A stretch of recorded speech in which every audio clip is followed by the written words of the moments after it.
الحمدللہ رب العالمین والصلاة والسلام علی سید المرسلین اما بعد فاعوذ باللہ من الشیطان الرجیم بسم اللہ الرحمن الرحیم. پڑھیے الصلاة والسلام علیک یا رسول اللہ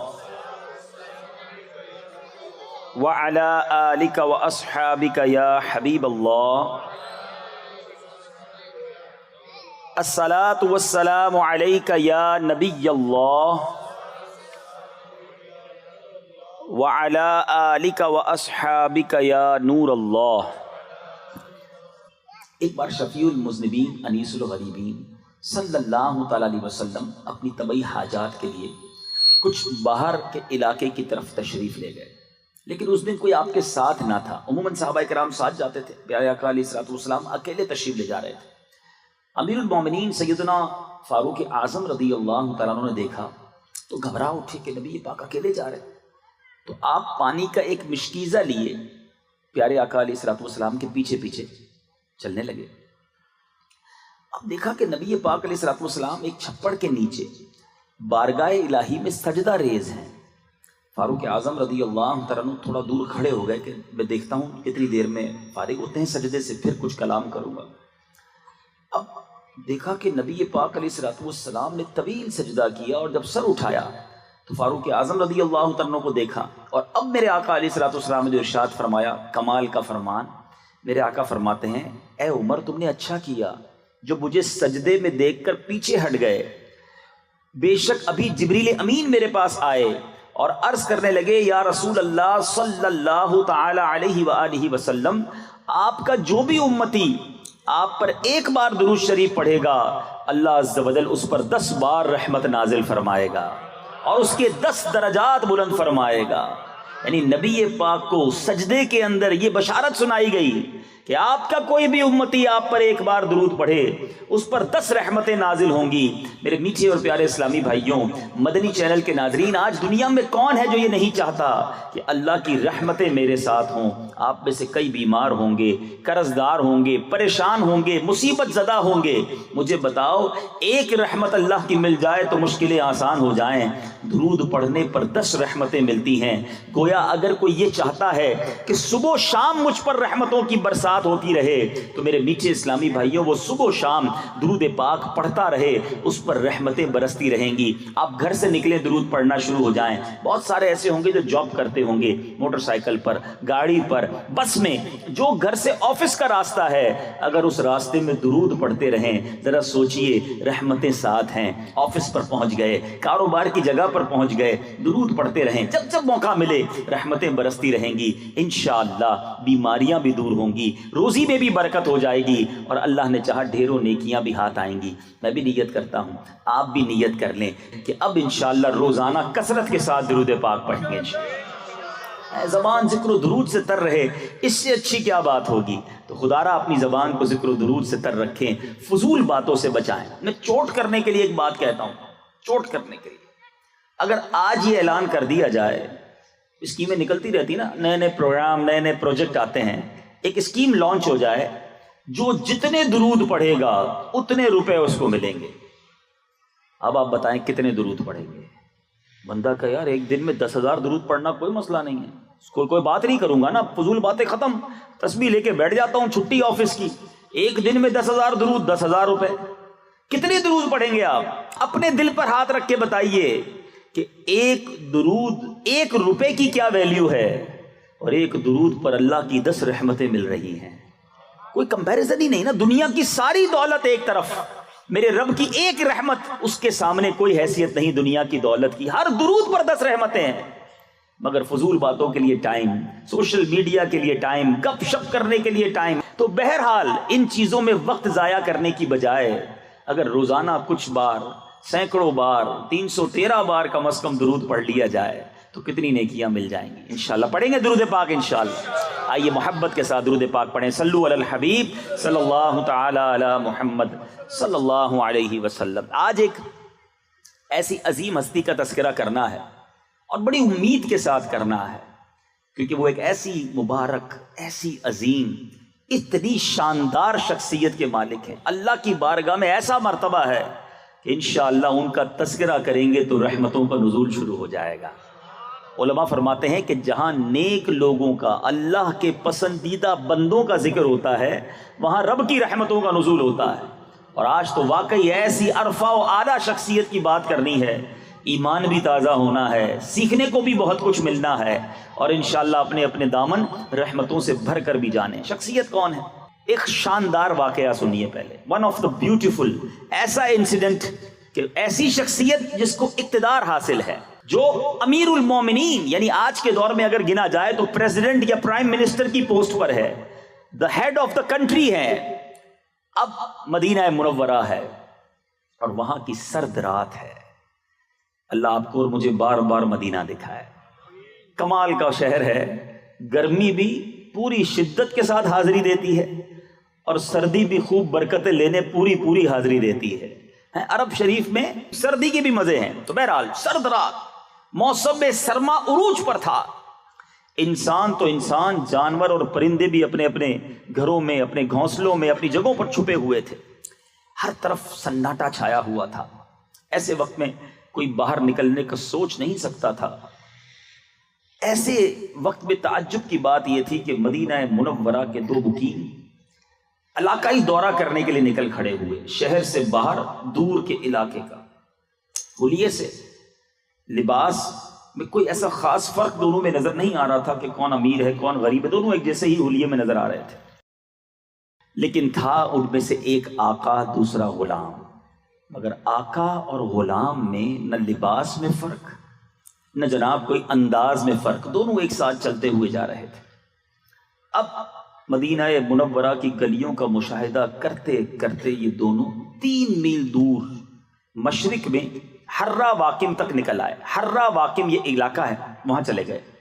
چلتے چلتے دونوں رک گئے، اور رکنے کی وجہ یہ تھی کہ انہوں نے دور ایک خیمہ دیکھا سناٹے کے اندر جس میں آگ جل رہی تھی۔ آقا نے اپنے خادم سے کہا کہ اسلم، اتنی سخت سردی میں یہاں کون ہو سکتا ہے؟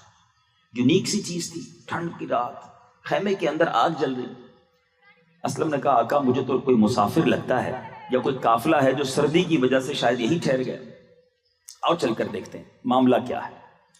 دونوں چلتے ہوئے جیسے خیمے میں پہنچے تو عجیب و غریب منظر تھا کہ وہ خیمہ نہیں بلکہ کوئی ٹوٹا پھوٹا کچا سا گھر تھا، اس میں کوئی قافلہ نہیں تھا بلکہ ایک خاتون ننھے منھے بچوں کے ساتھ مقیم تھی، جس نے چولہے پر ایک ہنڈیا چڑھائی ہوئی تھی اور جیسے کھانا پکا رہی ہو اس کے اوپر اس طرح ہاتھ ہلا رہی تھی جیسے کھانا پک رہا ہے۔ بچے مسلسل رو رہے تھے، غالباً بچوں کو بہت بھوک لگی تھی۔ آقا نے سلام کیا تو خاتون نے جواب توجہ سے نہ دیا، بغیر توجہ کیے سلام کا جواب دیا۔ آقا نے گھر میں داخل ہونے کی اجازت مانگی، کیا میں اندر آ سکتا ہوں؟ خاتون نے کہا اگر خیر کا ارادہ ہے تو آ جاؤ ورنہ پھر کوئی ضرورت نہیں ہے۔ غالباً وہ بہت دکھی تھی، بے رخی سے جواب دے رہی تھی، زمانے کی ستائی ہوئی خاتون تھی۔ اس نے خاتون سے استفسار کیا کہ اے خاتون یہ بچے کیوں رو رہے ہیں؟ تو خاتون نے کہا میں مدینہ منورہ کی رہائشی ہوں، بچوں کو شدید بھوک لگی ہے، یہ اسی وجہ سے رو رہے ہیں۔ آقا نے کہا ہنڈیا میں کیا ہے، کیا پکا رہی ہو؟ خاتون کہتی ہے میں نے بچوں کی دل بہلانے کے لیے آگ پر ہنڈیا تو رکھ دی ہے مگر صرف پانی ہے، میرے پاس کچھ نہیں ہے پکانے کو، میں اس لیے ہنڈیا چلا رہی ہوں کہ یہ روتے روتے تھک کر سو جائیں، آج بھی بھوکے سونا ہے، کئی دنوں کا فاقہ ہے، میں غریب خاتون ہوں، میرے پاس اخراجات نہیں کہ اپنے بچوں کو کھلا سکوں۔ لیکن امیر المومنین کو ہماری کوئی خبر نہیں۔ اس عورت نے اس آقا سے شکوہ کیا کہ میں اتنی تکلیف میں ہوں مگر ہمارے امیر المومنین کو کوئی خبر نہیں، ہم ان کے محکوم ہیں، ان کی رعایا ہیں، ان کا حق بنتا ہے کہ ہمارا خیال کریں۔ خیر جیسے تیسے زندگی تو گزر جائے گی مگر بروز قیامت امیر المومنین اور ہمارے درمیان اللہ ہی فیصلہ فرمائے گا، اور یقیناً آخرت کی پکڑ بہت سخت ہے۔ اس دخیاری خاتون نے گویا اپنے دل کا حال اس آقا کے سامنے رکھ دیا۔ آقا نے جب اس دخیاری عورت کا دکھ سنا تو آبدیدہ ہو گیا اور نرم لہجے میں کہنے لگا اے بی بی اللہ تم پر رحم کرے، تمہاری مصیبتیں اور پریشانیاں دور فرمائے، لیکن امیر المومنین کو کیا معلوم کہ تم کس حال میں ہو؟ خاتون نے سوالیہ لہجے میں کہا وہ ہمارا حاکم ہے اور ہم سے غافل ہے، اسے معلوم ہی نہیں کہ ہم کس حال میں ہیں۔ بہرحال آقا اس دخیاری خاتون کی حالت زار سن کر گھر سے باہر آیا، اپنے خادم اسلم سے کہا جلدی چلو۔ دونوں تیزی سے چلتے ہوئے مدینہ منورہ کی اندرونی آبادی کی طرف گئے۔ اب جب سے آقا نے اس خاتون کی آپ بیتی سنی تھی، چہرے پہ سنجیدگی، گہری سوچ، تھوڑی دیر کے بعد وہ دونوں غلے کے گودام پر پہنچے۔ اس گودام پر بوری میں آٹا، کھجوریں، کچھ رقم کھانے پینے کی چیزیں ڈالی گئیں، اور آقا نے اپنے خادم اسلم سے کہا اسلم یہ بوری اٹھاؤ، میرے کاندھے پہ ڈال دو۔ خادم نے کہا میں آپ کے ساتھ موجود ہوں، کاندھے پر اٹھانا میرا کام، آپ میرے آقا۔ مگر وہ آقا کہتا ہے آج اس دنیا میں تو میرے حصے کا بوجھ اپنی پیٹھ پر لا دے گا، میری تکلیف کو برداشت کر لے گا، لیکن یاد کر اس دن کو جس دن کوئی جان کسی دوسری جان کا بوجھ نہ اٹھائے گی، کسی کی تکلیف دوسرے کو نہ دی جائے گی، کیا اس دن بھی تو میرا بوجھ اٹھائے گا؟ خادم اپنے آقا کا فکر آخرت سے بھرا ہوا جواب سن کر خاموش ہو گیا۔ حکم کی تعمیل کرتے ہوئے سارا سامان آقا کی پیٹھ پر لاٹ دیا گیا۔ دونوں ایک بار پھر مدینہ منورہ سے باہر اس دخیاری خاتون کے گھر کی طرف جا رہے ہیں۔ کیسا منظر ہوگا، غلام ساتھ ہے مگر بوری آقا کے کاندھے پر ہے۔ یہ دونوں چلتے چلتے اس خاتون کے گھر پر پہنچے، سارا سامان اس خاتون کے گھر میں اتارا گیا۔ آقا نے کہا اس میں سے آٹا نکال لو، اس پر نمک ڈالو تاکہ آٹے سے بنایا جانے والا کھانا حریرہ بنایا جائے اور وہ میں بناؤں گا۔ آقا نے ہنڈیا پھونکنا شروع کی، آگ جلائی، یہاں تک کہ دھواں جو ہے وہ اس آقا کی داڑھی سے نکلنے لگا۔ آقا آگ بھی جلاتا رہا، کھانا بھی پکاتا رہا، بالآخر کھانا پک کر تیار ہو گیا۔ آقا نے اب ہنڈیا چولہے سے اتاری، خاتون سے کہا کوئی بڑا اور کھلا برتن لاؤ۔ ایک بڑا پیالہ لایا گیا، کھانا اس میں ڈالا گیا۔ جب کھانا ٹھنڈا ہو گیا تو اب آقا نے کیا کیا، بچوں کو اپنے قریب کر کے اپنے ہاتھوں سے ان بچوں کو کھلانا شروع کیا۔ سب بچوں کے پیٹ بھر گئے، بچے خوش ہو گئے۔ اب آقا نے کیا کیا، بچوں کی دل جوئی کے لیے ان کے ساتھ کھیلنا شروع کیا۔ بچوں کی خوشی میں مزید اضافہ ہو گیا، اب وہ کھیلتے کھیلتے سو گئے۔ آقا بقیہ کھانا اس خاتون کے پاس چھوڑ کر اپنے خادم اسلم کے پاس آ کر بیٹھا۔ اب ٹھنڈی سانس لی، قلبی سکون اسے ملا، بڑا بوجھ ایسا لگتا تھا اتر گیا ہے۔ اب وہ خاتون اس آقا کی طرف متوجہ ہوئی، تعارف نہیں ہوا تھا ابھی تک، اور بہت سارے ہو سکتے ہیں یہاں اسلامی بھائی بھی نہ جانتے ہوں یہ آقا کون، یہ خادم کون، یہ خاتون کون، یہ کون تھا جس کو اتنا خیال تھا۔ اے مدنی چینل کے ناظرین سنیے، اب وہ خاتون پوچھتی ہے تم اتنے شفیق اور رحم دل ہو، اس مصیبت کی گھڑی میں تم نے ہماری مدد کی، میرے روتے ہوئے بچوں کے چہروں پر مسکراہٹ کے موتی بکھیرے، میں کس منہ سے تمہارا شکریہ ادا کروں؟ اللہ تمہیں اس کی بہتر جزا عطا فرمائے۔ حقیقت تو یہ ہے کہ تم ہی امیر المومنین بننے کے حقدار ہو۔ اسلم دیکھ رہا تھا کہ اب اس خاتون کے لہجے میں واضح فرق آ گیا ہے اور وہ دل سے بہت خوش دکھائی دے رہی ہے۔ اس آقا کی جگہ کوئی اور ہوتا خوشی سے پھولا نہ سماتا، لوگوں پہ جا کر سینہ چوڑا کر کے اپنا کارنامہ بیان کرتا، لیکن اس آقا نے ان تعریفی کلمات پر کوئی توجہ نہ دی اور کہا کہ اے بی بی جیسا تم کہہ رہی ہو ایسا بالکل نہیں، میں اور امیر المومنین بننے کا حقدار، یہ تو بڑی عجیب بات ہے۔ ہاں ایک بات ضرور ہے کہ اگر تم کبھی امیر المومنین کے دربار میں آؤ گی تو مجھے وہاں ضرور دیکھو گی۔ پھر آقا اللہ کا شکر ادا کرتے ہوئے اپنے خادم اسلم کی طرف متوجہ ہو کر کہنے لگا اے اسلم، بھوک نے ان ننھے منھے بچوں کو جگا رکھا تھا اور بھوک ہی مسلسل انہیں رلا رہی تھی، میں نے ان کی یہ حالت دیکھی تو مجھے اپنے بچے یاد آ گئے، میں نے اپنے دل میں تہیہ کر لیا جب تک ان بچوں کی بھوک کو شکم سیری، رونے کو ہنسنے اور ان کے غم کو خوشی اور مسرت میں تبدیل نہ کر دوں تب تک چین سے نہ بیٹھوں گا، نہ ہی واپس اپنے گھر جاؤں گا۔ اللہ کا شکر ہے میں اپنے مقصد میں کامیاب ہو گیا۔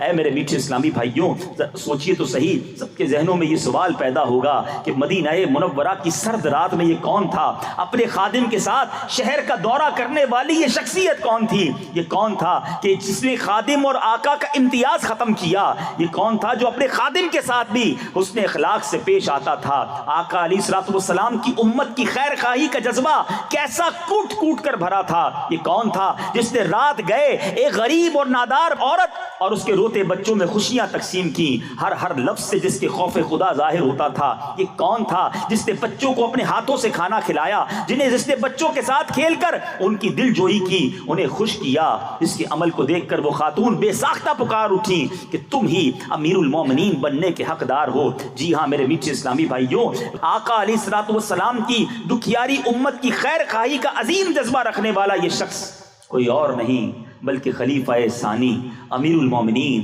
سیدنا فاروق اعظم رضی اللہ تعالیٰ عنہ ہے.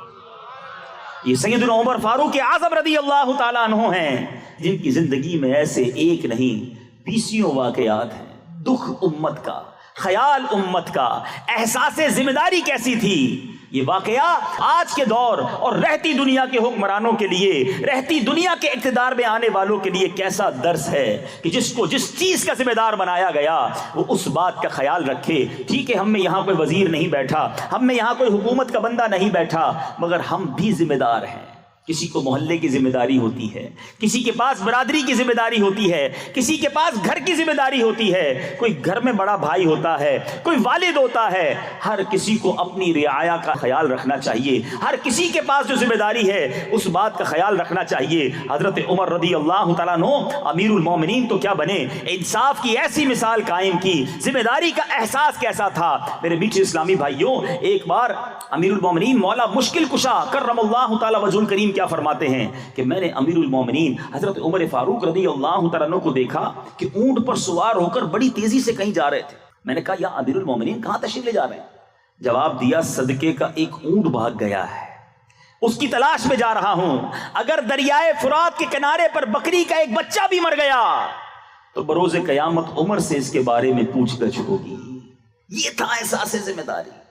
آج لوگ دوسروں کا مال ہڑپ کر جاتے ہیں, آج دوسروں پر ظلم کرتے ہیں, کسی کی زمین پر قبضہ کر لیتے ہیں. انہیں یہ احساس نہیں کہ مرنے کے بعد کیسے جواب دیں گے. وہ امیر المومنین ہیں, پوری رعایا کا خیال ہے, کہیں کسی کے ساتھ نا انصافی نہ ہو جائے. اللہ غنی, اتنا بڑا مرتبہ ہونے کے باوجود خوف خدا کا عالم کیا ہے, فکر آخرت کا عالم کیا ہے, اپنے آپ سے احتساب کرنے کا عالم کیا ہے. حضرت سیدنا حسن بصری رحمت اللہ تعالی علیہ فرماتے ہیں کہ حضرت سیدنا عمر بن خطاب رضی اللہ تعالیٰ عنہ بسا اوقات آگ کے قریب ہاتھ لے جاتے, پھر اپنے آپ سے سوال کرتے.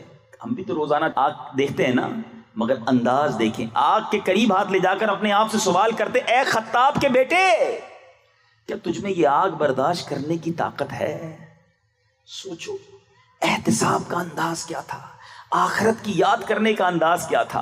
آپ کا ایک انداز یہ بھی کتابوں میں لکھا کہ آپ روزانہ اپنے آپ کو ایک درہ مارتے, درہ کہتے کوڑے کو, اپنے آپ کو مار کر کہتے کہ بتا تو نے آج یہ عمل کیوں کیا. مرنے کے بعد جب آپ کو لوگوں نے غسل دیا ان کی چیخیں نکلی کیونکہ آپ کے بدن پر جا بجا دروں کے نشانات تھے. اتنا فکر آخرت, اتنا خوف خدا.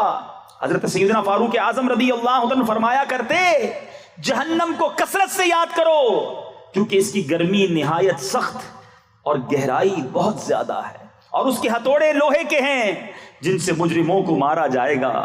اے میرے میٹھے اور پیارے اسلامی بھائیوں, کس قدر خوف خدا میں روتے تھے. آپ کے بارے میں آتا ہے کہ آپ اتنے آنسو بہاتے کہ رونے کی وجہ سے آپ کے چہرے پر 2 سیاہ لکیریں بن گئی تھی. اور آج ہم ہیں, وہ گناہگار نہیں, وہ جنتی ہیں, وہ نبی پاک علیہ الصلوۃ والسلام سے جنت کی بشارت سن چکے ہیں. مرتبہ اتنا عرفہ و اعلیٰ ہے. ارے ایک ہی حدیث آپ کے فضیلت کے لیے کافی ہے کہ سرور کائنات علیہ الصلوۃ والسلام فرمائیں, میرے بعد کوئی نبی ہوتا تو عمر ہوتا. اتنا بڑا مرتبہ. یقیناً نبوت کا دروازہ بند, میرے آقا خاتم النبیین ہیں, مگر کیسا مرتبہ, کیسا مقام کہ آقا فرماتے میرے بعد کوئی نبی ہوتا تو وہ عمر ہوتا. مگر عمر کیسا, آنسو بہانے والے, گریا بازاری کرنے والے. آپ کے بیٹے کہتے ہیں میں اور آپ بھی نماز پڑھتے ہیں, پہلے تو افسوس یہ ہے کہ بڑی تعداد میں مسلمان نماز بھی نہیں پڑھتے, مگر حضرت عمر کی نماز کیسی تھی, خوف خدا کا عالم کیا تھا.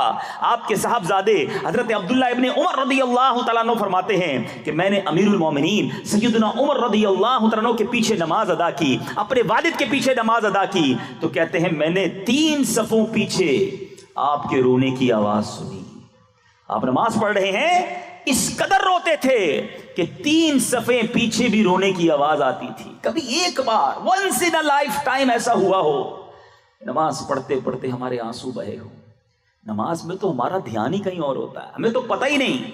میں آپ کا ٹیسٹ لینا چاہتا ہوں, ہو سکتا ہے اس نے زن کر لیتا ہوں کہ آج بہت سارے اسلامی بھائیوں نے ایسے ہوں گے جنہوں نے عشاء کی نماز جو ہے وہ باجماعت پڑھی ہوگی. آپ سے پوچھتا ہوں کہ آپ میں سے جس نے عشاء کی نماز باجماعت پڑھی ہے, بتائیے پہلی صف میں پہلی رکعت میں امام صاحب نے کیا تلاوت کیا تھا, کون سی سورت, دوسری رکعت میں کون سی سورت؟ آپ کہیں گے تو بہت دیر ہو گئی. چلو کل ٹیسٹ کر لینا, سلام پھیرتے ہی اپنے آپ سے پوچھ لینا. ہمیں نہیں پتا ہوتا, ہمارا دھیان ہی کہیں اور, ہمارا خیال ہی کہیں اور, اللہ کی بارگاہ میں حاضری ہے اور دھیان کہیں اور ہے.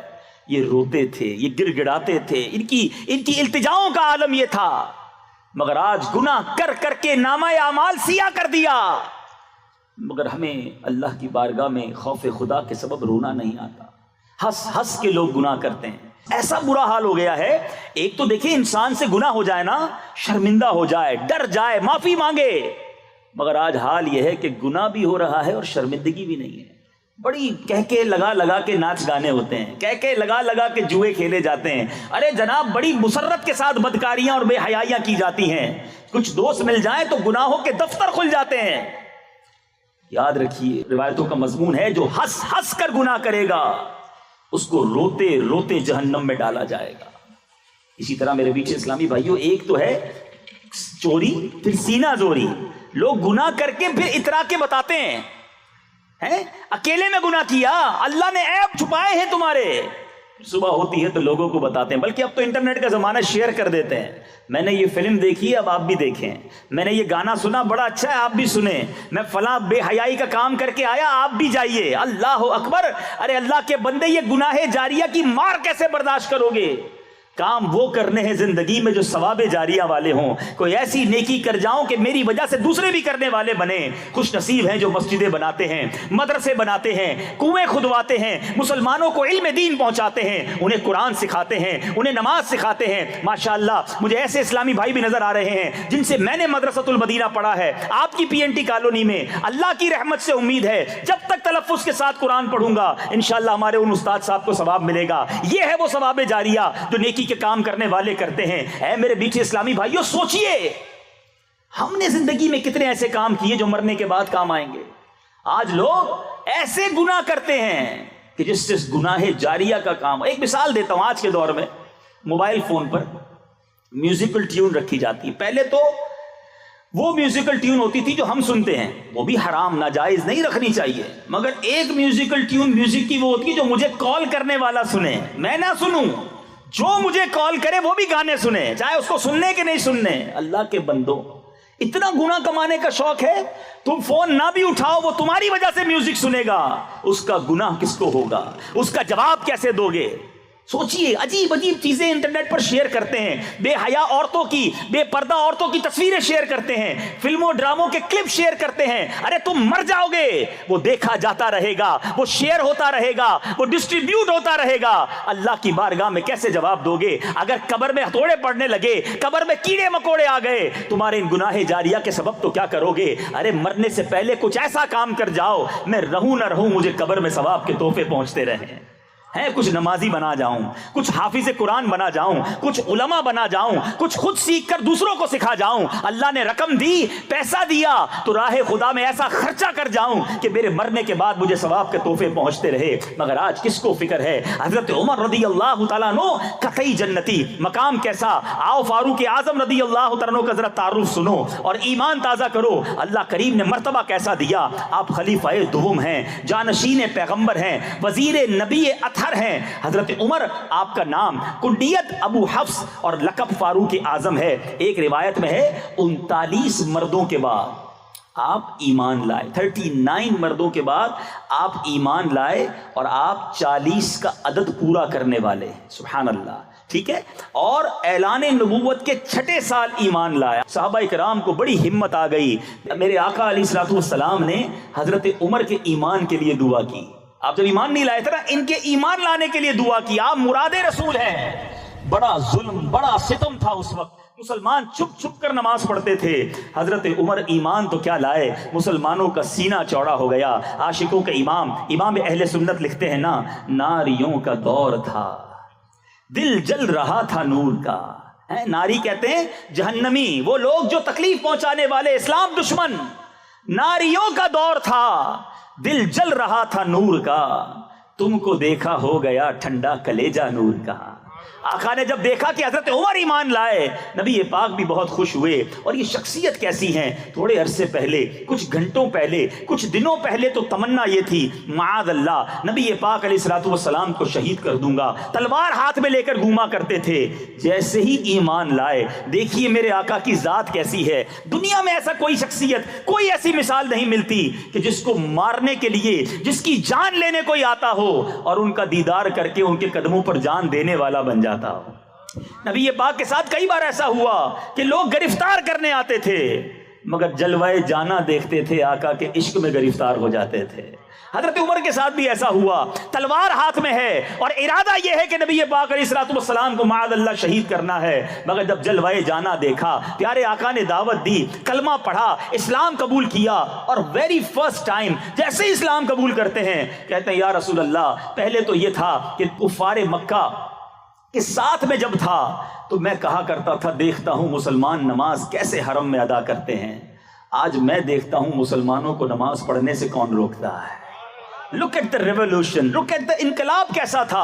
اب چلیے, کیا ہم حق پر نہیں؟ کیسے کوئی ہمیں نماز پڑھنے سے روک سکتا ہے؟ مسلمان کعبے میں کھلے عام اذان نہ دے سکتے تھے, نماز نہ پڑھ سکتے تھے. حضرت عمر رضی اللہ تعالیٰ عنہ, اب 40 کا عدد پورا ہوا, پیارے آقا سے عرض کی, آقا کیا ہم حق پر نہیں ہیں؟ ہم کیوں چھپ کر نماز پڑھیں, ہم کیوں چھپ کر رب کا نام لیں؟ چلیے مسجد الحرام میں چلتے ہیں, کعبہ مشرفہ میں چلتے ہیں. اب یہ 40 مسلمان گھر سے نکلتے ہیں, ایک صف کی قیادت کر رہے ہیں حضرت عمر رضی اللہ تعالیٰ عنہ, دوسری صف کی قیادت کر رہے ہیں حضرت حمزہ رضی اللہ تعالیٰ عنہ. جب دونوں کے ہاتھ میں تلواریں ہیں اور اس طرح یہ قافلہ جناب مسجد الحرام میں جاتا ہے, کفار کے دل دہل گئے. اب ان کا مقابلہ کیسے کریں؟ ان کے پاس عمر بھی ہیں, حمزہ بھی ہیں. اور حضرت عمر نے ایک شاندار اعلان کیا, جس کو اپنی بیوی بیوہ کروانی ہو, جس کو اپنے بچے یتیم کروانے ہو, آج عمر کے سامنے آ جائے. علل اعلان نماز شروع ہوتی ہے, علل اعلان سجدے کیے جاتے ہیں. مسلمانوں کو ایک نیا عروج ملتا ہے. علماء بڑی پیاری بات کہتے ہیں میرے بیچ اسلامی بھائیوں, مجھے اور آپ کو عزت کیسے ملی؟ میں اور آپ عزت والے بنے ہیں جب سے مسلمان ہوئے ہیں. اسلام نے مجھے اور آپ کو عزت دی ہے. حضرت عمر کا مرتبہ یہ ہے, علماء فرماتے ہیں جب سے عمر ایمان لائے ہیں اسلام کی عزت بلند ہوئی ہے. کمال ہو گیا نا. ایک شخصیت ایسی ہے جس کے بارے میں یہ کہا جاتا ہے عمر کے ایمان لانے سے اسلام کی عزت میں اضافہ ہوا. اللہ اکبر. رب عز و جل نے یہ مقام عطا کیا. آپ اسلامی جنگوں میں مجاہدانہ شان کے ساتھ کفار ناہنجار کے سامنے نبی پاک کے ساتھ ساتھ جناب وہ وزیر و مشیر کی حیثیت سے شامل رہے. محسن امت, خلیفہ اول, امیر المومنین حضرت سیدنا ابو بکر صدیق رضی اللہ تعالیٰ عنہ نے اپنے بعد فاروق اعظم رضی اللہ تعالیٰ عنہ کو خلیفہ منتخب فرمایا. آپ نے تخت خلافت پر رونق افروز رہ کر جانشینی مصطفیٰ صلی اللہ تعالیٰ علیہ وسلم کی تمام تر ذمہ داریوں کو بطریق احسن آپ نے پورا کیا. اتنی محبت پیارے آقا سے, اتنا پیار نبی پاک علیہ الصلوۃ والسلام سے کہ زندگی بھر ایک دعا کرتے رہے. آؤ آج ان کا تذکرہ ہے, ہم بھی یہ دعا کرتے ہیں, اللہ یہ دعا میرے اور آپ کے حق میں قبول فرمائے. حضرت عمر دعا کرتے, اللہم ارزقنی شہادتا فی سبیلک وَاجْعَلْ مَوْتِي فِي بَلَدِ حَبِيبِكَ. اے اللہ مجھے تیری راہ میں شہادت عطا فرما اور تیرے حبیب کے شہر مدینہ منورہ میں موت عطا فرما. اللہ نے یہ تمنا کیسی پوری کی؟ فجر کی نماز پڑھا رہے ہیں. اے میرے میٹھے اسلامی بھائیوں جو نماز قضا کرتے ہو, سنو, حضرت عمر آخری وقت بھی نماز کا کیسا شوق تھا. نماز فجر پڑھ رہے ہیں, دشمن نے حملہ کیا, آپ زخموں سے چور چور ہو گئے, اور پھر یکم محرم الحرام کو آپ نے جام شہادت نوش کیا. 63 برس آپ کی عمر ہے. اللہ نے شہادت بھی دی, موت بھی مدینے میں ملی, اور محبوب کا ساتھ کیسا ملا کہ آج بھی سنہری جالیوں کے اندر نبی پاک کے ساتھ روضہ انور میں موجود ہیں. ساری دنیا میں جب بھی کوئی مدینہ منورہ حاضری دے گا, روضہ رسول پر جہاں جائے گا, نبی پاک کی بارگاہ میں جب سلام پیش کرے گا, اس کے بعد صدیق اکبر رضی اللہ تعالیٰ عنہ اور حضرت عمر رضی اللہ تعالیٰ عنہ کو سلام پیش کرے گا. اللہ غنی, حضرت ابو بکر صدیق اور حضرت عمر وہ ہستی ہیں جنہیں شیخین کریمین کہا جاتا ہے. یہ میرے آقا کے دو صاحب ایسے ہیں جو آج مزار میں بھی ساتھ ہیں. اور ایک حدیث پاک کا بڑا پیارا مضمون ہے. ایک بار میرے آقا صحابہ کرام کے سامنے تشریف لائے. دائیں ہاتھ میں ابو بکر صدیق رضی اللہ تعالیٰ عنہ کا ہاتھ ہے، یار غار ہیں. بائیں ہاتھ میں عمر فاروق کا ہاتھ ہے. اور جب یہ دونوں لے کر آگے آ رہے ہیں، میرے آقا نے فرمایا دیکھ لو، جس طرح آج ہم آئے ہیں اس طرح میدان محشر میں بھی اسی طرح آئیں گے. کیا کمال ہے، کیا ہستی ہے، کیا مرتبہ ہے. سبحان اللہ سبحان اللہ. اے میرے بیچے اسلامی بھائیوں، ان مبارک مزارات کے بارے میں سبحان اللہ اعلیٰ حضرت کتنی پیاری بات فرماتے ہیں. فرماتے ہیں محبوب رب عرش ہے اس سبز میں. روضہ انور کا منظر ذرا سوچو. میرے آقا ہیں گنبد خضرا کے مکین، فاروق اعظم ہیں، صدیق اکبر موجود ہیں. پہلے پیارے آقا کے پہلو میں سیدنا ابو بکر صدیق کا مزار، سیدنا ابو بکر صدیق کے پہلو میں فاروق اعظم رضی اللہ تعالیٰ عنہ کا مزار. اور ایک اور ایمان افروز بات بتاؤں کہ ایک اور ہستی ہے جو دنیا میں آنے والی ہیں، جن کا مزار سنہری جالیوں کے پیچھے بنے گا، گنبد خضرا کے نیچے وہ بھی دفن ہوں گے. اور وہ حضرت عیسیٰ علیہ الصلوۃ والسلام ہیں. جب قیامت سے پہلے وہ تشریف لائیں گے، جتنا عرصہ دنیا میں گزاریں گے، جب وہ دنیا سے پردہ فرمائیں گے تو نبی پاک کے ساتھ روضہ انور کے اندر ہوں گے. اب ذرا سوچئے، اعلیٰ حضرت کہتے ہیں بتاؤں اس گنبد کے نیچے کیا ہے؟ فرماتے محبوب رب عرش ہے. عرش کا عرش والے مالک کا محبوب وہ کہاں ہیں؟ اس سبز قبہ میں. محبوب رب عرش ہیں اس سبز پہلو میں جلوہ گاہ عتیق و عمر کی ہے. عتیق لقب حضرت ابو بکر صدیق کا، حضرت عمر اور حضرت ابو بکر صدیق کی طرف اشارہ ہے. سنو، محبوب رب عرش ہیں اس سبز پہلو میں جلوہ گاہ عتیق و عمر کی ہے. سادین کا کران ہے پہلو ماہ میں جھرمٹ کیے ہیں تارے تجلی کمر کی ہے. کیا بات ہے میرے بیچ اسلامی بھائیوں. حضرت عمر فاروق رضی اللہ عنہ کی سیرت وہ ہے جن سے خوف خدا سیکھنے کو ملتا ہے، عشق رسول سیکھنے کو ملتا ہے، احساس ذمہ داری سیکھنے کو ملتا ہے، تقویٰ سیکھنے کو ملتا ہے. اور میرے بیچ اسلامی بھائیوں کس طرح فیصلے کرنے ہیں یہ سیکھنے کو ملتا ہے. عبادت کا شوق کیسا ہونا چاہیے یہ سیکھنے کو ملتا ہے. فاروق اعظم رضی اللہ تعالیٰ عنہ کے بارے میں سنیے عشق رسول کیسا تھا. ایک بار نبی پاک علیہ الصلوۃ والسلام کی بارگاہ میں حاضر ہوئے. کوئی غریب اگر مجھے سن رہا ہے، کوئی پریشان مجھے سن رہا ہے، کوئی چھوٹے سے گھر میں رہنے والا مجھے سن رہا ہے، کوئی کرائے کے گھر میں رہنے والا سن رہا ہے، جس کی تنخواہ تھوڑی ہے، گزارا مشکل سے ہوتا ہے، وہ سن رہا ہے. سنو، میں کسی اور کی بات نہیں کر رہا، مالک کے جنت کی بات کر رہا ہوں، اس آقا کی بات کر رہا ہوں جو رب کے حبیب ہیں. ان کا مرتبہ کیا ہے پوچھو میرے امام سے. کہتے ہیں فرش والے تیری شوکت کا علوم کیا جانے. آقا ہم فرش والے تیری شوکت کا علوم کیا جانے. خسروا عرش پہ اڑتا ہے پھریرا تیرا. اس آقا کی بات کر رہا ہوں. فاروق اعظم نبی پاک کے آشانے میں تشریف لے گئے. آقا آرام کر رہے ہیں. پیارے آقا نے جو آرام کیا تھا نا، جس چٹائی پر آرام کر رہے تھے اس پر کوئی کپڑا نہ بچھا ہوا تھا. آپ کے سر مبارک کے نیچے چمڑے کا ایک تکیہ تھا جس میں کھجور کی چھال بھری ہوئی تھی. آقا علیہ الصلوۃ والسلام کے مقدس قدموں کی طرف سلم درختوں کے پتوں کا ڈھیر پڑا ہوا تھا. سر اقدس کے پاس چمڑا لٹک رہا تھا. آقا کھڑے ہوئے تو آپ کے جسم اقدس پر چٹائی کے نشان تھے. یہ دیکھ کر فاروق اعظم رونے لگے. زارو کتار رو کر عرض کرتے ہیں یا رسول اللہ صلی اللہ تعالی علیہ وسلم. جب میرے آقا نے دیکھا کہ عمر رو رہے ہیں، کہا عمر کیوں رو رہے ہو، کیا بات ہے؟ عرض کرتے ہیں آقا کیسر و کسرا کے بادشاہ دنیاوی آسائشیں اٹھائیں، بڑے بڑے محل ہیں، ان کے بیڈ رومز ہیں، غلام ہیں، ان کے پاس آسانیاں ہیں. آپ رب کے حبیب ہیں اور چٹائی پر سو رہے ہیں، آپ کے جسم پر نشانات ہیں. آقا لگزری نام کی کوئی چیز نہیں آپ کے پاس. نبی پاک علیہ الصلوۃ والسلام فرماتے ہیں اے عمر کیا تم اس بات پر راضی نہیں کہ ان کے لیے دنیا کی عارضی نعمتیں ہوں اور تمہارے لیے آخرت کی ابدی نعمتیں ہوں. اے میرے میٹھے اسلامی بھائیوں، اس واقعے سے دو باتیں سیکھنے کو مل رہی ہیں. حضرت عمر کو نبی پاک سے پیار کتنا، آقا کی تکلیف دیکھی تو زارو کتار رونے لگے. اور دوسری بات سبحان اللہ، نبی پاک نے شاندار لیسن دیا ہے، سبق دیا ہے کہ میرے آقا نے بھی زندگی کیسی گزاری. شعر تو بڑے غور سے سنتے ہیں، جھوم کر پڑھتے ہیں کہ ہے چٹائی کا بچھونا، کبھی خاک ہی پہ سونا، کبھی ہاتھ کا سرہانا. مدنی مدینے والے تیری سادگی پہ لاکھوں، تیری عاجزی پہ لاکھوں، ہو سلام عاجزانہ مدنی مدینے والے. مگر آقا کی ان باتوں پر غور کیوں نہیں کرتے کہ نبی پاک فرماتے ہیں ہمارے لیے اخروی نعمتیں ہیں. جو غریب ہو، جو مسکین ہو، جو پریشان ہو، اگر وہ صبر کرے تو مالداروں سے کئی سو سال پہلے جنت میں داخل ہو جائے گا، اللہ ابدی نعمتیں اسے عطا فرمائے گا۔ میں کل ہی ایک روایت پڑھ رہا تھا، احیاء العلوم میں امام غزالی نے لکھا، کوئی شخص بازار جائے، بہت بار ایسا ہوتا ہے ہم بازار جاتے ہیں، کوئی چیز دیکھتے ہیں پسند بھی آتی ہے، خرید نہیں سکتے، واپس آ جاتے ہیں۔ کہا فرمایا بازار جائے اور بازار جا کر وہ اس چیز کو خرید نہ سکے اور حسرت کے ساتھ واپس آ جائے، اللہ تبارک و تعالیٰ 1000 سال کی عبادت کا ثواب عطا فرماتا ہے۔ صبر کرنا ہے۔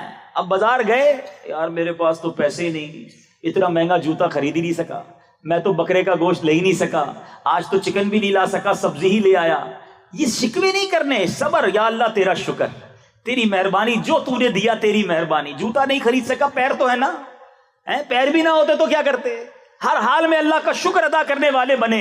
جو شکر ادا کرتا ہے اللہ اسے بہت عطا فرماتا ہے۔ مسئلہ یہ ہے کہ آج شکوہ ہے، شکایت ہے، ہم اپنے سے جناب آگے والوں کو دیکھ کر پریشان ہیں۔ پی این ٹی سے ویسے بھی ڈیفینس بہت قریب ہے، تو ذرا بڑی گاڑی گزری تو حسرت شروع ہو گئی، بڑا بنگلہ دیکھا تو حسرت شروع ہو گئی۔ ارے جناب جھونپڑی میں رہنے والوں کو کیوں نہیں دیکھتے؟ بس کی چھت پر سفر کرنے والے کو اسکوٹر والا کیوں نہیں دیکھتا کہ چلو اللہ نے اسکوٹر تو دی ہے، اپنی سواری تو موجود ہے۔ ہمیشہ یاد رکھو، نعمتوں میں اپنے سے نیچے والوں کو دیکھو تو سکون آ جائے گا، اگر آگے والوں کو دیکھو گے تو کبھی یہ ریس ختم نہیں ہوگی۔ ہاں آگے والے کو دیکھنا ہے تو نیکیوں والوں کو دیکھو، عبادت کرنے والوں کو دیکھو، روزے رکھنے والوں کو دیکھو، دین کی خدمت کرنے والوں کو دیکھو۔ آج حضرت عمر کا تذکرہ اسی لیے تو کر رہے ہیں کہ کیا عبادت ہے، کیا ریاضت ہے، قطعی جنتی ہیں، نبی پاک سے جنت کی بشارت مل چکی ہے، مگر پھر بھی خوف خدا کے آنسو ہیں، پھر بھی رات رات بھر سجدے ہیں۔ میرے پیچھے اسلامی بھائیوں، آج جس عظیم ہستی کا ہم نے تذکرہ کر رہے ہیں،